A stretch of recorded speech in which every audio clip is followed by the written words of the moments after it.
Buenas tardes a todos ustedes. Muchas gracias por la presentación y un fuerte abrazo a todos los amigos. La verdad que extraño no estar presente dentro del ambiente de la gastroenterología en este momento.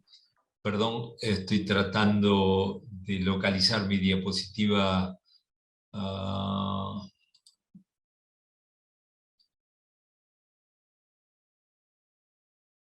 a ver si no. Disculpas. Eh, Me imaginaba que este iba a ser el problema más grande. ¿Se está viendo esto? No tenemos imagen. La imagen de la pantalla no. Trataré de ver si puedo dar esta imagen. Tiene que primero abrir la presentación y después compartir pantalla. Sí, ahí está. Ahora sí, Perdón. doctor. Bueno, no sé, mil disculpas. Está haciendo... Discúlpenme que vamos a ir hacia atrás porque en una revisión última me quedo en ese lugar.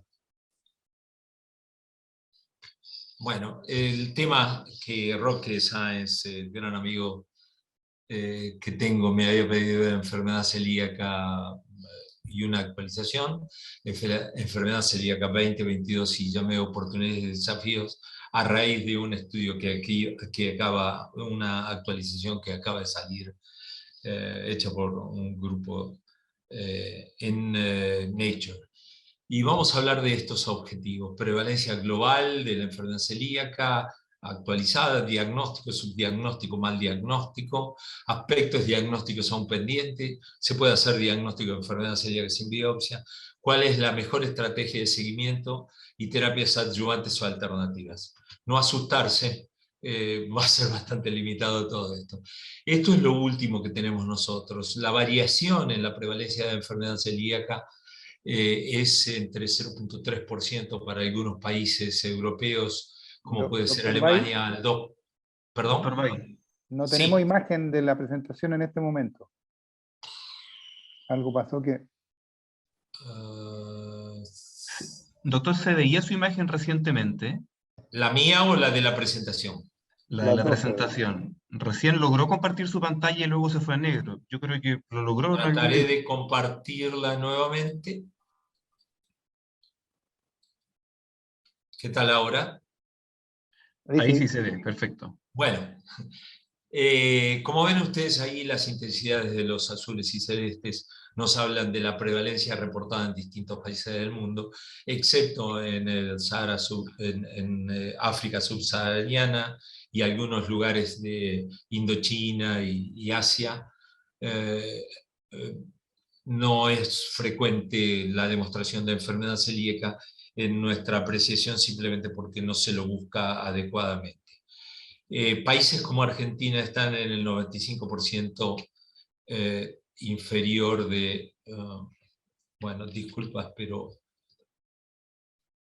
no sé por qué no progreso. Ajá.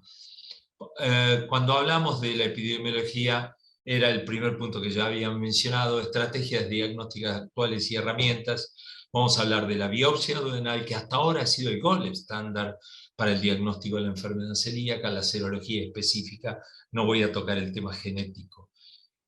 Centremos la atención en biopsia duodenal y gold estándar, pero yo quiero remarcar uno de los aspectos para mí más importantes en el manejo de los pacientes con enfermedad celíaca: nunca realizar dieta libre de gluten sin antes realizar procedimientos diagnósticos. Esto, lamentablemente, es una cosa de todos los días en nuestros consultorios, y es debido a una mala comprensión que muchos clínicos y médicos generalistas tienen de cómo debe hacerse diagnóstico de los trastornos relacionados al gluten.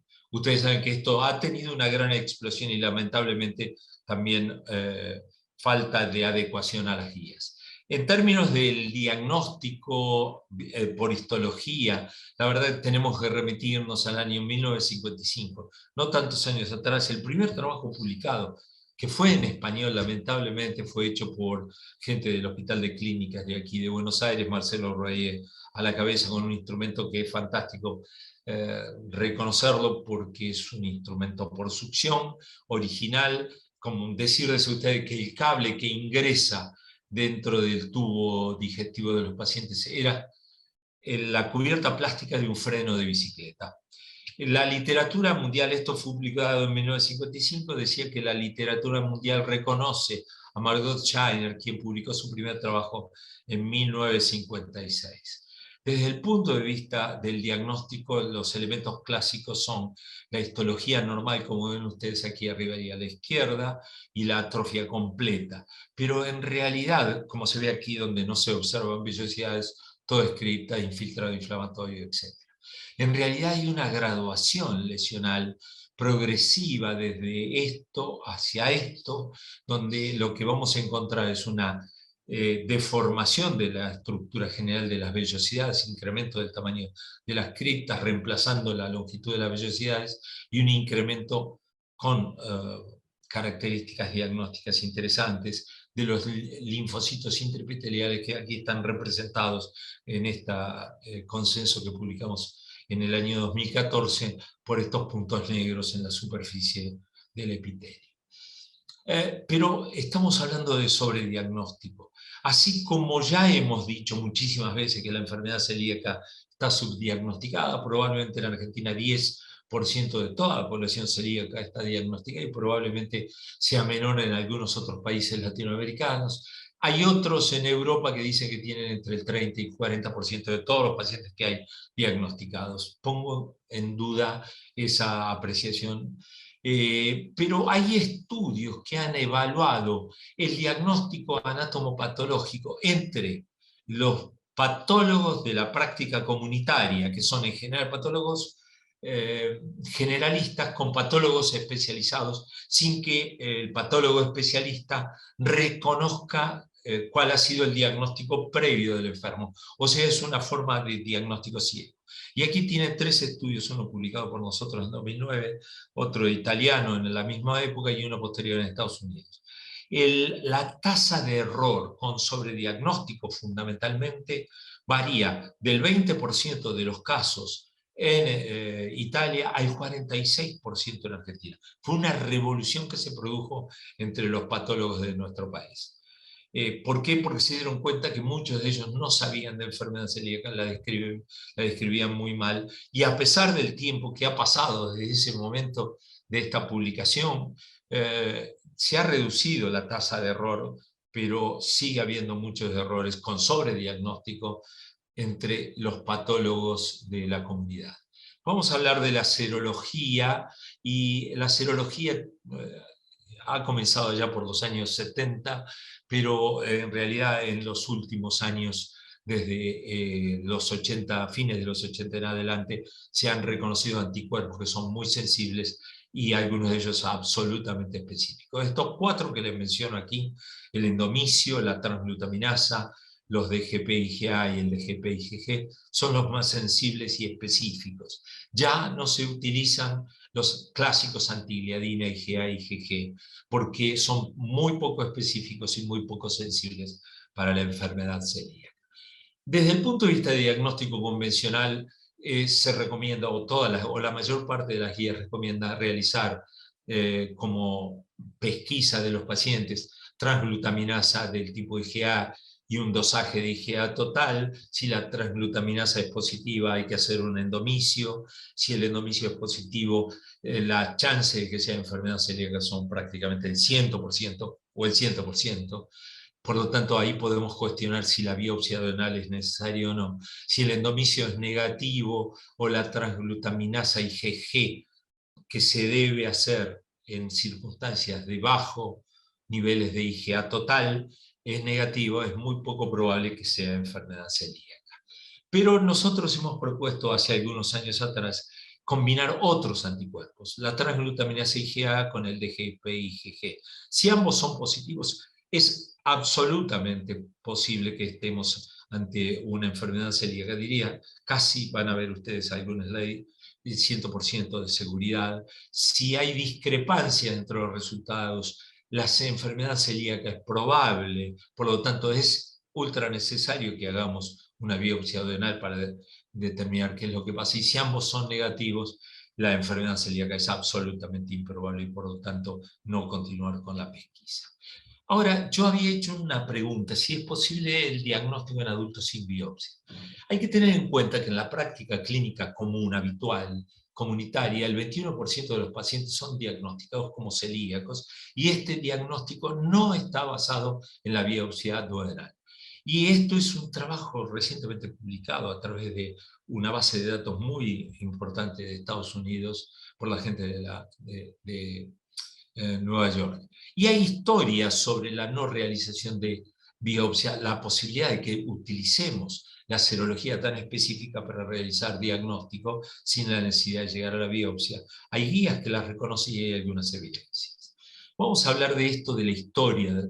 Fíjense que en 1996 se publicó el primer trabajo, un grupo sueco en que hacía anticuerpo antiendomisio. En ese momento solo existían ellos y los antigliadina. Y cuando eran positivos ambos, la sensibilidad para detectarlo era del 71% de todos los celíacos que tenían diagnosticado. Pero el valor predictivo positivo de esa asociación, cuando ambos eran positivos, era de 100%. Y así se han desarrollado numerosos trabajos hasta recientemente, y continúa siendo, y hay uno muy importante internacional que está por venir ahora.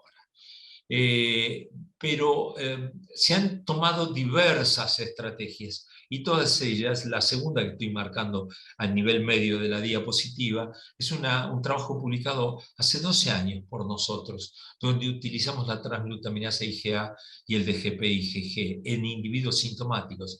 Y fíjense que detectamos el 90% de ellos con un valor predictivo del 100%. ¿Qué dicen las guías? Bueno, hay múltiples guías, por todos lados hay guías de gente experta que ha trabajado, y algunos aceptan la realización de la no biopsia cuando se dan las condiciones particulares de individuos sintomáticos que tienen niveles de anticuerpos muy elevados y sobre todo combinación de anticuerpos. Hay otros que lo dejan todavía en el aire y básicamente esto es porque falta consenso. Indudablemente falta este consenso. Ahora, ¿por qué todavía no lo podemos saber? Fíjense ese estudio que le decía, especificidad del 100% y valor predictivo positivo del 100% utilizando la combinación en individuos que denominamos de alto riesgo, que son sintomáticos y en esa circunstancia habían concurrido a nuestra sección de enfermedad celíaca. En ese contexto, yo puedo decirles que el 90% de los pacientes no necesitaron biopsia, hubo errores diagnósticos, 0 casos, 10% de nuestros pacientes por la discrepancia de los resultados no necesitaron biopsia y hubo 0%, 0 casos de sobrediagnóstico. Es útil también en la detección de pacientes e individuos de bajo riesgo, pero no importa. Recientemente, un grupo internacional, entre los cuales me incluyo, hemos publicado un estudio que este caso es retrospectivo, pero tiene muchísimos, cientos y cientos de enfermos diagnosticados. Y cuando se cumplen esas condiciones clínicas y los niveles de anticuerpo antitransglutaminasa son superiores al 10 veces el valor de corte de la normalidad, el 99% de los pacientes son diagnosticados, son celíacos, y esto habla de una altísima especificidad de la enfermedad. ¿Y cuáles son los potenciales beneficios de la no biopsia? Reducción de costos, mayor aceptación por pacientes. Recuerden ese 21% que no llega a la biopsia nunca y hacen dieta libre de gluten de por vida. Hay mejor estandarización de la serología que la histología, como ya vimos la discrepancia. Menor riesgo de errores o conflictos diagnósticos. Más facilidad de generalizar el diagnóstico con elementos más sencillos y sin riesgo de falla de diagnóstico de enfermedad celíaca complicada. ¿Cuál es el cuestionamiento mayor que se hace de todo esto?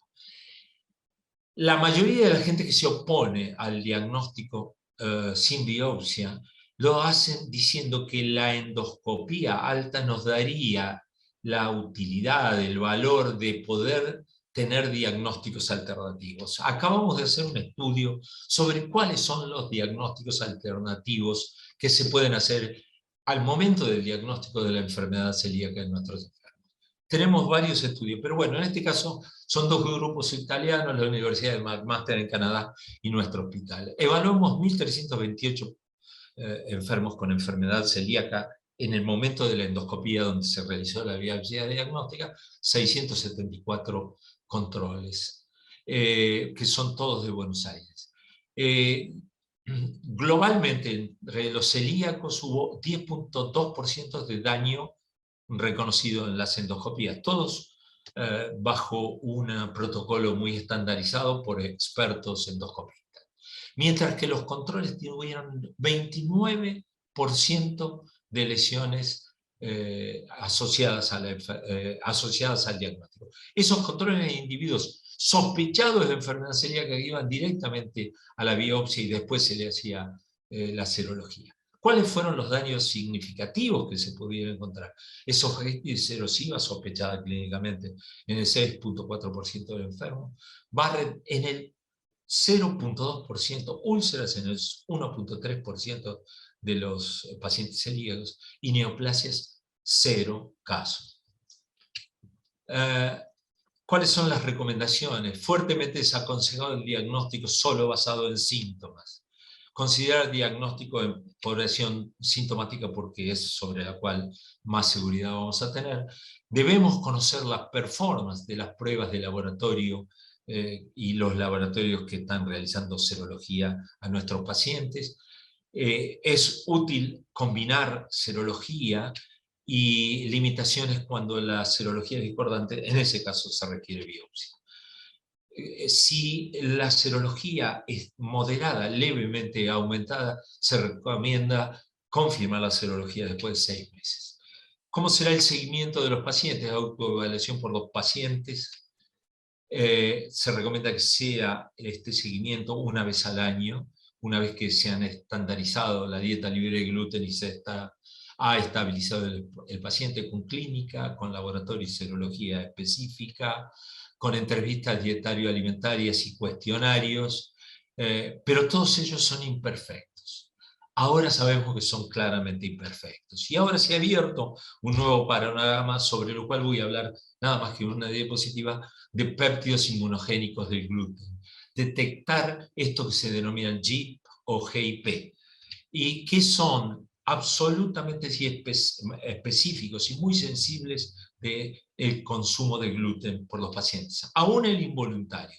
Hay tres métodos, dos en materia fecal, uno por ELISA de laboratorio, otro por flujo lateral inmunológico y en orina por flujo lateral. Tienen diferencia porque el de orina solo nos demuestra lo que pasó en las últimas 24 horas, mientras que el de materia fecal nos puede estar demostrando qué es lo que pasó en términos de consumo o no de gluten, involuntario en muchas cosas, pero también voluntario, en los últimos 5 días.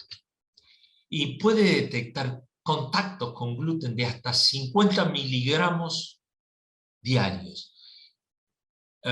Cantidad de gluten que llegue al intestino que es capaz de desencadenar lesiones histológicas en el 50% de los casos.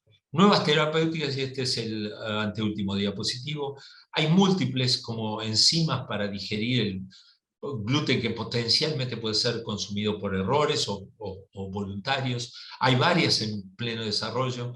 Les puse en las 3 casilleros superiores, en las líneas superiores, las que están en desarrollo en este momento. Y hay algunos que tienen acción inmunológica, pero básicamente, tal vez la novedad más importante de toda esta conducta de nuevas terapéuticas adyuvantes es la restauración de la tolerancia al gluten. Una falla inmunológica que tienen los enfermos celíacos y no tenemos nosotros. Hacer un switch de la intolerancia que presentan los enfermos hacia la tolerancia a través de una droga que hoy todavía se llama TAK-101, que tiene el laboratorio Takeda en progreso. La verdad es que los resultados son magníficos, excelentes, y es posible que los individuos pasen a consumir gluten sin ningún problema, pero mucha investigación todavía falta. En conclusión, la prevalencia global de la enfermedad celíaca es de alrededor del 1%. Hay un subdiagnóstico muy claro, que ya lo conocemos todos en todos lados, pero también hay que tener en cuenta que hay un sobrediagnóstico de la enfermedad celíaca por errores, específicamente en la evaluación histológica de las biopsias, especialmente en medios de la comunidad. Estamos avanzando hacia un diagnóstico sin biopsia intestinal, que sería un paso más adelante y nos permitiría, dado la especificidad de los anticuerpos y la gran sensibilidad que tienen, simplificar el diagnóstico y convencer a nuestro paciente. Hay varios métodos para el seguimiento, pero la nueva corriente habla del GIP. Los GIP estos, que son péptidos de gliadina que podemos encontrar en la orina y materia fecal. Hoy todavía nos falta saber con certeza cuál es la mejor manera de emplearlo, pero existe un método, el de flujo lateral inmunológico, que podría ser empleado por los mismos enfermos y conocer ellos cómo están haciendo la dieta libre de gluten. Y finalmente hay nuevas terapéuticas al acecho que van a ser muy innovadoras en la enfermedad. Muchísimas gracias, y quiero presentarle, aparte de nuestro grupo, que se dedica a la investigación y al seguimiento y tratamiento de los pacientes con enfermedad celíaca. Muchísimas gracias.